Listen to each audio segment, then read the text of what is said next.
Welcome to BDTech abroad. যে বিষয়টা নিয়ে কথা বলবো সেটা হচ্ছে সাউথ কোরিয়ার ট্যুরিস্ট ভিসা নিয়ে কথা বলবো। সাউথ কোরিয়ার ট্যুরিস্ট ভিসাটা কেন গুরুত্ব রয়েছে, কিভাবে আবেদন করবেন, আপনার নেসেসারি ডকুমেন্টস কি লাগবে, বা হচ্ছে কত টাকা খরচ হয়, কত দিনের ভিতরে ভিসা হতে পারে, সেটা নিয়ে বিস্তারিত তথ্য দিব। সাউথ কোরিয়া কিন্তু এশিয়ার একটা দেশ হলেও অত্যন্ত উন্নত একটা দেশ, যেখানে কিন্তু আগে ভিসা নেওয়াটা খুবই একটা কঠিন কাজ ছিল। বিশেষ করে যেটা ছিল আপনার অ্যাপয়েন্টমেন্ট বুক করা, অ্যাপয়েন্টমেন্ট পেতে কিন্তু প্রচুর সময় নিত।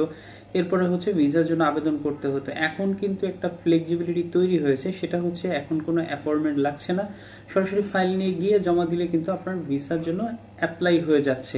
মানে হচ্ছে আপনার অ্যাপয়েন্টমেন্ট নেওয়ার কোনো খুব একটা ঝামেলা নাই। এখন কেন আপনি এত দেশ থেকে সাউথ কোরিয়ার ভিসাটা নেবেন? সাউথ কোরিয়ার ভিসা নেওয়ার মেইন কারণ থাকে আপনার যাদের মূলত গোল থাকে যে Australia, Canada, USA, New Zealand plus হচ্ছে স্যানজেন ভিসা লাগানো, যাদের পাসপোর্টের পরিকল্পনা থাকে, তারা কিন্তু অনেকগুলো দেশ ট্রাভেল করে। বিশেষ করে মালয়েশিয়া, থাইল্যান্ড, সিঙ্গাপুর, দুবাই, এই টাইপের যত দেশ আছে ম্যাক্সিমাম দেশ কিন্তু তারা ট্রাভেল করে। অনেক সময় দেখা যায় যে দুর্বল দেশ ট্রাভেল থাকার কারণে অনেক সময় কিন্তু ভিসা রিফিউজ আসে। সেক্ষেত্রে যেটা থাকে, আপনার একটা ভালো দেশ লাইক হচ্ছে জাপান বা সাউথ কোরিয়া, আপনি যদি ব্রাজিল এই টাইপের কোনো দেশ যদি ট্রাভেল করেন বা হচ্ছে আপনার ট্রাভেল হিস্ট্রিতে যদি যুক্ত থাকে, তাহলে কিন্তু আপনার এই সব যেগুলো ফার্স্ট ওয়ার্ল্ড যে কান্ট্রিগুলো রয়েছে, এখানে কিন্তু ভিসা লাগানো কিছুটা ইজি হয়ে যায়। এখন আপনি কিভাবে সাউথ কোরিয়ার ভিসা পাবেন, বা হচ্ছে আপনার নেসেসারি ডকুমেন্টস কি লাগবে, বা কয়টা দেশ ট্রাভেল থাকলে আপনি ভিসা পেতে পারেন। সাউথ কোরিয়ার ভিসা অ্যাপ্লাই করতে হলে প্রথম কাজ হলো সেটা হচ্ছে আপনার ডকুমেন্টটাকে সুন্দর করে স্টেপ বাই স্টেপ গোছানো। প্রথমে হচ্ছে আপনার ভিসা অ্যাপ্লিকেশন ফর্ম লাগবে, সুন্দর করে আপনার একটা কভার লেটার লিখতে হবে। আপনার লাগবে হচ্ছে ট্রাভেল আইটিনারি বানাতে হবে, আপনি কতদিন থাকবেন। এরপরে হচ্ছে আপনার হোটেল রিজার্ভেশন লাগবে, আপনার হচ্ছে আপ ডাউন ইয়ার টিকিট লাগবে। এরপরে হচ্ছে আপনার যেটা থাকে সেটা হচ্ছে আপনার পার্সোনাল ডকুমেন্ট, যেমন হচ্ছে আপনার ইনকাম ট্যাক্স রিটার্ন সার্টিফিকেট লাগবে, বা আপনি 3 বছরের ট্যাক্স পে হোল্ডার হতে হবে। এরপরে যেটা থাকে আপনার পেশা সংক্রান্ত যে প্রুফগুলো রয়েছে, যেমন হচ্ছে আপনি যদি একজন ব্যবসায়ী হন, ট্রেড লাইসেন্স, প্লাস হচ্ছে অন্যান্য যদি কোনো লাইসেন্স থাকে সেই লাইসেন্স, ভিজিটিং কার্ড। আপনি যদি কোম্পানি থেকে ট্যাক্স পে হোল্ডার হন, আপনি সাথে আপনার এই ট্যাক্সের প্রোফাইলটাও যুক্ত করে দিতে পারেন। আপনি লাইক একজন সার্ভিস হোল্ডার হলে আপনাকে কি কি দিতে হবে? আপনার দিতে হবে একটা এনওসি। এনওসিটা সাধারণত নো অবজেকশন লেটার বলা হয়। আপনার একটা কাভাল হচ্ছে এনওসির সাথে দিতে আপনার visiting card, salary statement, salary certificate. এরপরে যেটা রয়েছে আপনাকে যে জিনিসটি দিতে হবে সেটা হচ্ছে আপনার যেটা থাকে আপনার কোম্পানির প্যাডের উপরে এগুলো লিখে দিতে হবে। যেমন স্যালারি সার্টিফিকেট দিলে আপনার কোম্পানি প্যাডে দিতে হবে, এনওসিটা কোম্পানির প্যাডের উপর দিতে হবে। আপনি সত্যায়িত করে আপনার যিনি অথরাইজ যে পার্সন আছে তার কাছ থেকে সিগনেচার করে জমা দিতে হবে।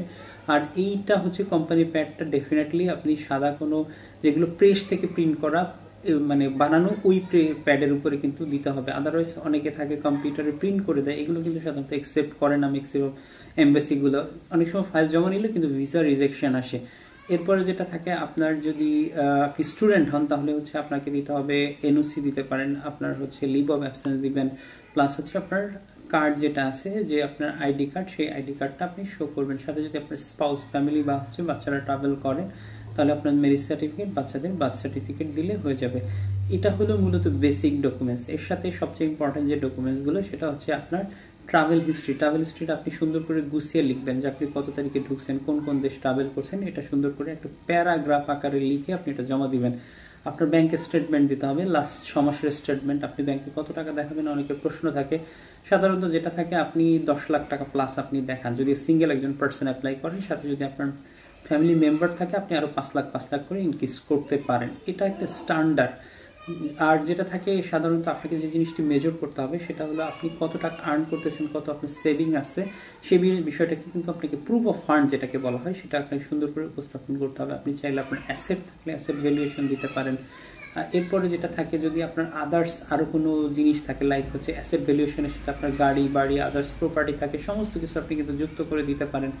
এরপরে হচ্ছে এইগুলো হলো হয় কি, এগুলো মানে অপশনাল ডকুমেন্টস। মানে এই অপশনাল ডকুমেন্টস দিলে আপনার ফাইলটা স্ট্রং হয়, স্ট্রংলি প্রেজেন্ট হয়, আপনার ভিসা নিতে সহজ হয়। আপনি এখন কিভাবে, ধরেন আপনি সমস্ত ডকুমেন্টস রেডি করলেন, আপনি কিভাবে জমা দিবেন? জমা দেওয়ার প্রসেস হচ্ছে সরাসরি মানে সাউথ কোরিয়া এম্বাসিতে চলে যাবেন, যে আপনি আপনার ফাইলটাকে নিয়ে কাউন্টারে জমা দিলে তারা কিছু জমা নিয়ে নিবে। আপনাকে যদি সিঙ্গেল এন্ট্রির জন্য অ্যাপ্লাই করেন $40 আপনাকে পে করতে হবে। $40 পে করে দিলে আপনার ফাইলটা কিন্তু জমা হয়ে যাবে। এখানে নির্দিষ্ট টাইম থাকে না, টাইমের ভিতরে গিয়ে আপনার সাধারণত 9টা থেকে 1টার ভিতরে তারা ফাইল নেয়, এরপরে 1টার পরে গিয়ে তারা কিন্তু ফাইল ডেলিভার করে। আপনি 9টার ভিতরে গিয়ে এখানে উপস্থিত হবেন, কেননা তাদের নির্দিষ্ট কোঠা যা থাকে সেগুলোই কিন্তু তারা জমা নিচ্ছে।